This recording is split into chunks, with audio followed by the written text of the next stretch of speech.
Bismillahirrahmanirrahim. Assalamualaikum warahmatullahi wabarakatuh. Alhamdulillah, wassalatu wassalamu ala rasulillah wa ala alihi wa sahbihi wa mawalah wa la hawla wa la quwata illa billah. Saudara-saudara yang dirahmati Allah Subhanahu wa taala, alhamdulillah pada hari ini kita sudah berada di bulan Zulqa'dah. Jemaah haji sudah mulai diberangkatkan menuju Baitullah, rumah Allah Subhanahu wa taala untuk melaksanakan ibadah haji.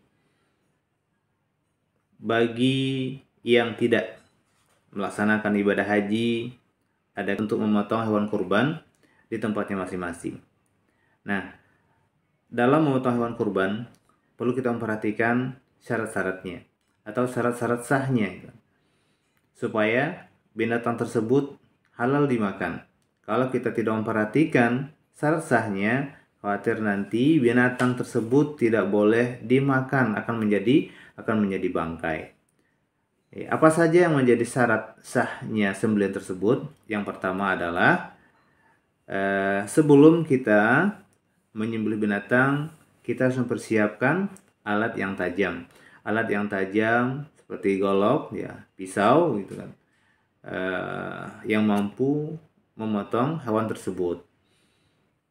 Dalam hadisnya Rasulullah SAW sampaikan, ma'an haradda wa dzukira alaihi ismullah fakul laisal azam wa zufar. Apa saja yang mampu dan bisa memancarkan atau mengeluarkan darah binatang sebelum memotongnya dengan menyebut nama Allah Subhanahu wa taala, fakul, maka makanlah.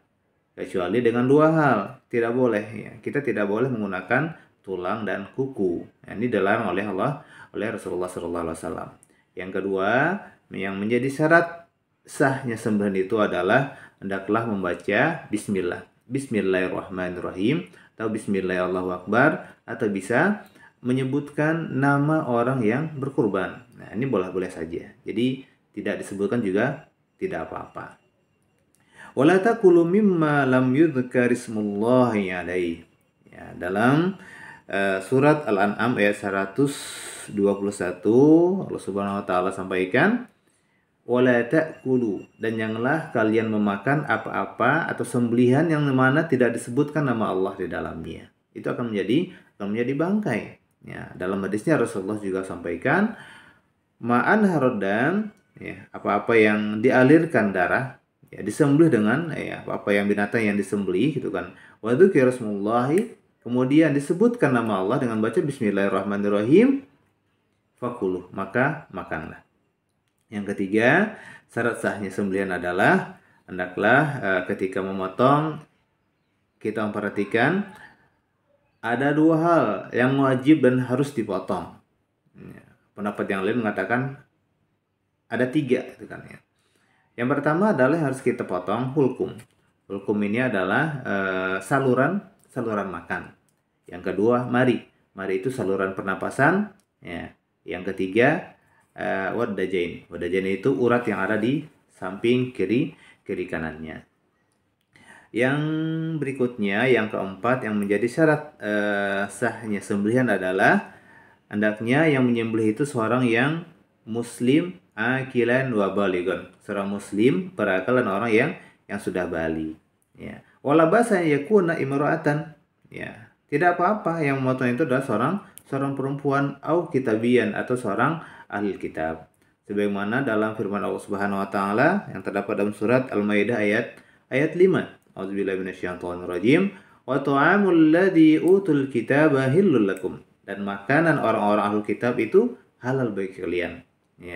Para ulama tafsir menafsirkan bahwasanya yang dimaksud dengan ta'am, makanan di sini adalah sembelihan mereka. Yang terakhir, apabila binatang yang akan kita sembelih itu masuk ke dalam parit, masuk ke dalam got, atau masuk ke dalam sumur, maka kita susah untuk menyembelihnya. Bagaimana caranya? Gitu. Kita harus masuk dulu, kita harus mencari lehernya dan sebagainya, gitu kan ya. Kondisi seperti ini kita boleh menyembelihnya dengan atau dengan cara memanah atau menombaknya. Anggota bagian mana saja boleh, gitu kan ya, dibolehkan, gitu kan ya, karena kondisinya darurat seperti ini.